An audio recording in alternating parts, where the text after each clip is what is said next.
هيبقى عاملين ايه؟ يا رب كلنا نكون بخير. اول حاجه كده نصلي على النبي ونذكر الله كده في الكومنتات. النهارده مسكين وسينا، النهارده حد جبر بخاطري واخيرا حل المسابقه يا عيال، وانا زي ما هي جبرت بخاطري انا كمان هذكر خاطرها وهكسبها النهارده في لايف جامد جدا، وهيكون في واضح كل حاجه، وباذن الله شجعتني ان انا اجددها تاني. يلا هنكمل سوا. هسجل لكم بقى من اول هنا يا عيال علشان الصوت فظيع. بسلم عليكم كلكم طبعا، وكل سنه وانتم طيبين، ويا رب ينصر اهل غزه. ونصلي على النبي كده ونبتدي مع بعض. طبعا كنت سلمت الجايزه للست ام اسيل السكر، وحولت لها جايزتها الحمد لله بفضل الله وحده. ربنا ييسر الامور للجميع. طلعت ارتحت شويه، وبعدين نزلنا نجيب بقيه حاجه ياسمين بتاعه العيد. وعبال ما وصلنا المكان الشارع اللي هنشتري منه تعبنا، قعدنا في كافيه.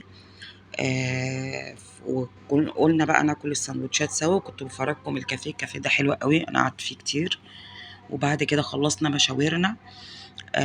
بنتي كانت قاعده في العربيه النقل بعد ما اشترينا المروحه والجزامه من التوحيد والنور. الجزامه عامله 830،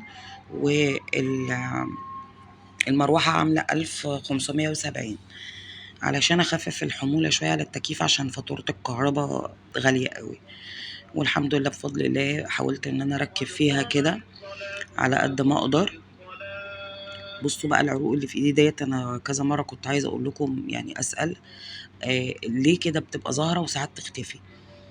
ساعات تبقى ظاهرة جدا كده زي ايد الرجالة، وساعات تختفي خالص، مش عارفة ايه السبب.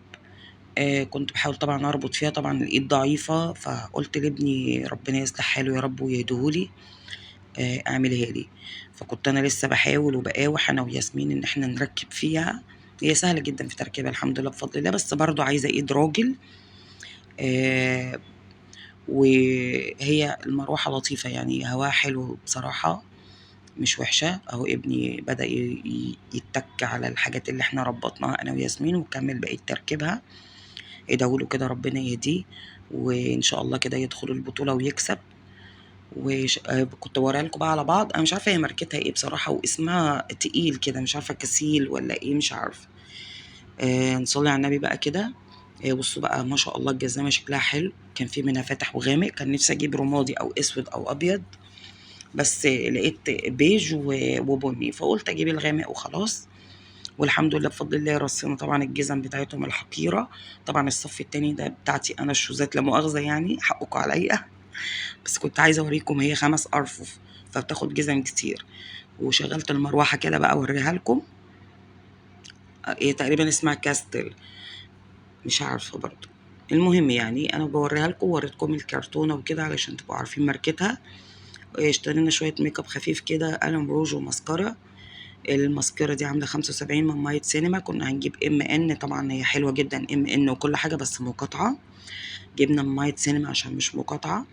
الروج ده عامل حوالي 37 جنيه. اسعار برضو حلوه من مايت سينما، معقوله. كنت بوريكم العلبه بتاعتها عشان تبقوا عارفينها. وجبت ياسمين جابت النضاره دي ب70 جنيه. والصاروخ دوت عشان هي هتلزق ضوافر في العيد، انا عارفه هي جايبه ليه. وده الشيح انا جبته عشان لقينا كده ايه 3 ابراز في الاوضه اللي جوه، فالحمد لله جبته وهحطه بقى الفه في قماش. والشنطتين دول الماتيريال مش قد كده، بس على قد سعرها، هي ب100 جنيه يعني. بس ياسمين قالت لي يا ماما نجيب 2 انا وانتي شبه بعض، نقيت لي انا الروز وهي خدت الاسود، مش عكستها. بس طبعا الست سمرة دي ضيفة جديدة عندنا داخلة علينا امبارح، ابني جايبها ومدبسني فيها حامل، وقال اصحابها بيعاملوها وحش، وحامل ويا عيني مش لاقية تاكل ومش لاقية تصرف على عيالها، وربنا يستر. ويلا، السلام عليكم.